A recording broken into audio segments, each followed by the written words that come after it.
What if I told you that a single figure could be a god of war, a patron saint for students, and a CEO of wealth? Well, today we're going to unpack the legend of Guan Sheng Di Jun, the Divine Realm's original king, a man whose virtues were so powerful they literally turned him into a god.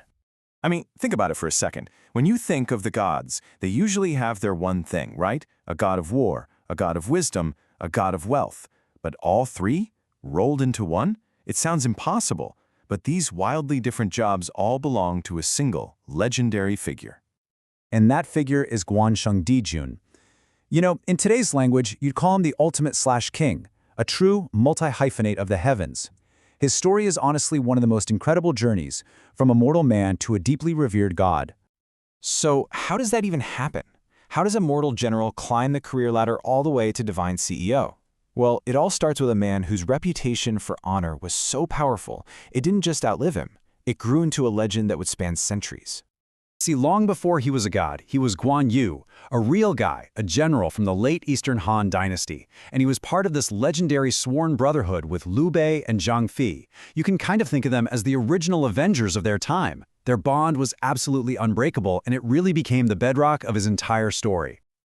If Guan Yu had a personal brand today, his tagline would be super simple and incredibly powerful: absolute loyalty. This one trait, his unwavering, no-questions-asked commitment to his sworn brothers, that became the foundation for everything else. It was his non-negotiable principle.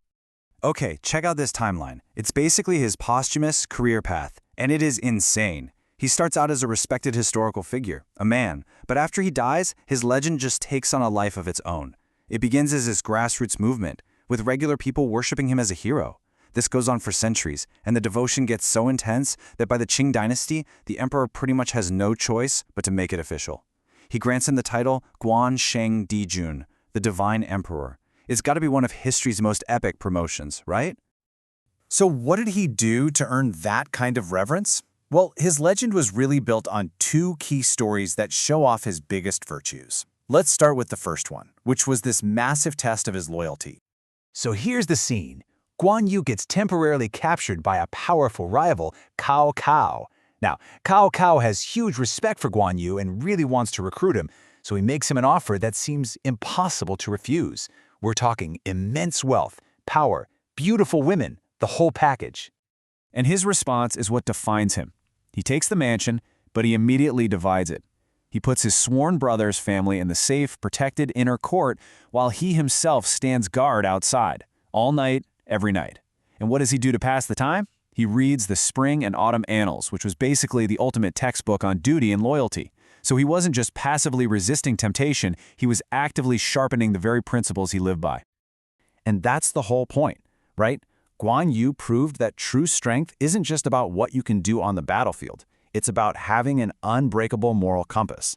This was the loyalty CEO showing everyone that his principles were just not for sale at any price. Okay, so his loyalty is ironclad. Got it. But what about his courage?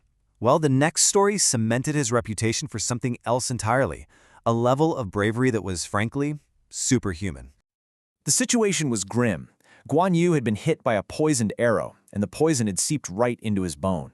The famous Dr. Hua Tou comes in, and his diagnosis is brutally simple. He has to cut open Guan Yu's arm and literally scrape the poison off the bone. The alternative? He loses the arm and probably his life.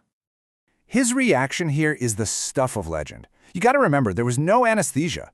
The doctor suggested tying him down, but Guan Yu just laughed it off. Instead, he just asks for a game of chess and some wine. And as the surgeon is cutting his arm down to the bone, making a sound so awful it made the other soldiers turn white, Guan Yu just calmly plays his game, chatting and drinking like it's just another Tuesday.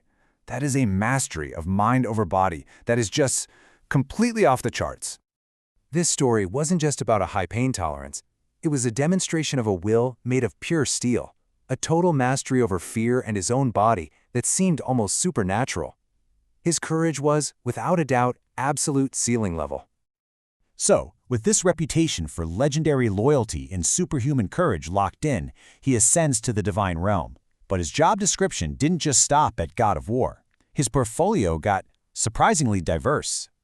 And this is where his whole story comes full circle. His love of learning and reading, That made him a god for scholars taking exams.